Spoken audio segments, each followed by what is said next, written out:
في هذا الفيديو غادي نشوفوا كارثه اللي وقعت في الجزائر وكيخبعها الاعلام الجزائري. هذه ما هضروش عليها بل لما غير التوقف في الملاعب المغربيه. كاين الخوت قبل نشوفوا اهداف المنتخب المغربي اليوم على المنتخب الجزائري اللي ربح المنتخب المغربي ب3 أهداف مقابل هدف واحد. هذا الهدف الاول بطبيعه الحال. هنا كره ملعوبه كما كتشوفوا، تمريرة للاعبة لاعبة وسط ممتازة والتسديد والهدف الرائع. هنا الهدف الثاني بطريقة متميزة الخوت كما كتشوفوا. هنا لحظة التمرير ديال المنتخب الجزائري وتدخل الكرة في شباك المنتخب الجزائري. وهنا الهدف الثالث بهجمة يعني منسقة كما كتشوفوا الخوت.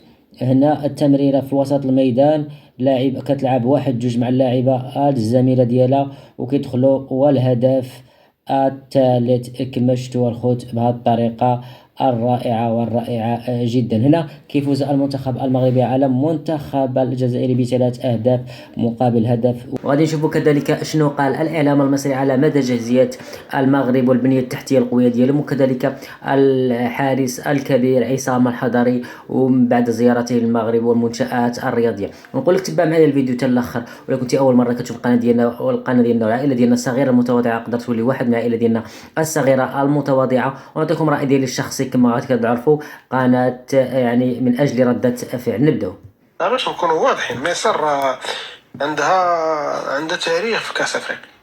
المغرب كاس العالم، المغرب هو بطولة العالم. المغرب كان قوي جدا. انا بالنسبه لي المنافسات على كاس العالم اصعب. خلات المغرب انه يبان دوليا، وصل لواحد الترتيب اللي كبير في الفيفا، تواجه مدارس متنوعه، ماشي مدرسه افريقيه. واحد النقطة الخوت، علاش المغرب كيبان بزاف أوروبيا وكيقدم عالميا وكيقدم أداء كبير وأداء متميز، لأنه الكتيبة ديالو كتعتمد على مجموعة كبيرة من اللاعبين المتمارسين في الأندية الأوروبية الخوت، في هولندا، بلجيكا، إسبانيا وكذلك بريطانيا، عكس المنتخبات المصرية. المغرب ربح كما هضرنا في الحلقات اللي فاتوا في كاس العالم. يعني تربح الاسبانيول، تربح البرتغال، تربح بلجيكا، تعادل مع كرواتيا، يعني تلعب مع فرق خدنا معهم خسرنا معهم، ولكن تلعب مع فرق اللي كبيره.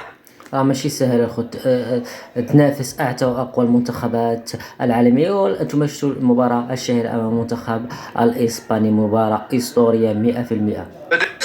مهيئه للفريق الوطني باش يديروا كاس افريقيا جميله. علاش؟ باسكو رانا رايحين للمغرب، المنشآت ملاح، لي زوتيل ملاح، دونك ما يسيبو اوكين اكسكوز، يا با ديكسكوز. وكان نلعبوا الخوت كما كتشوفوا بان الاعلام الجزائري بحال يكون بقى كيتقبل ديك الفكره ديال ان الملاعب المغربيه ملاعب رائعه وجيده. شاف بان ديك التقليل من قيمه البنيه التحتيه المغربيه ما عندها حتى طعم ولا معنى، وكذلك ما عندها حتى هدف. في لافريك نوار نقول لك ملي ما تكوبينيش عاد انت هذاك حقك تهضر.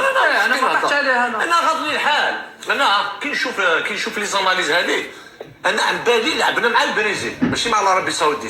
هكذا هذه وحده. دوزيامون ما تستناوش مصطفى معزوزي يبدل رايو. انا اليوم زدت تاكد بلي كان المدرب والله ما على بالوش واش يدير. علاش؟ الخوت هذه هي الكارثه اللي وقعت يعني في المباراه الاخيره ديال في يعني في الجزائر في دوري ابطال الخوت.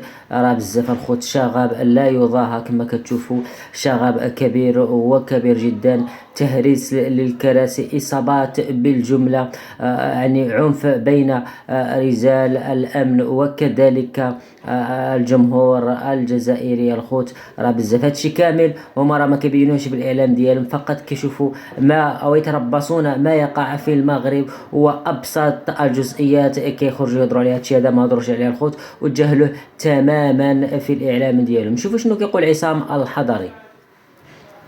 اتوقع ان دي ممكن تكون النسخة اللي هي طبعا في دول كتير حققت وعملت تنظيم ولا اروع، بس اتوقع ان اول مرة يحدث ان انت يبقى عندك 9 ملاعب على مستوى عالي وعندك موجود في البطولة لعيبة بتلعب في أحسن أندية في العالم. نعم.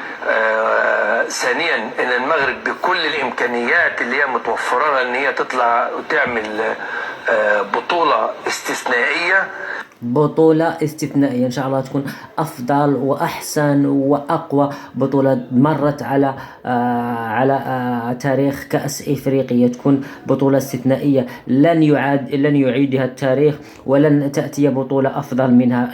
كما كتشوفوا منتخبات قوية ومن طراز عالي تأهلت لكأس إفريقيا، والمغرب تكون منافسة قوية وقوية جدا. اللي أنا شفته وكنت موجود فيه صراحة كابتن فوزي لاجا طبعا رئيس الاتحاد المغربي، وصراحة الناس كلها هناك ايد واحدة وعلى قلب رجل واحد ان هم عايزين البطولة تبان بالشكل اللي يليق بالمغرب. هادشي اللي كاين، بغينا انها تكون احسن بطولة ناجحة ان شاء الله، وتكون بطولة استثنائية لما لا. كان معكم تسلية.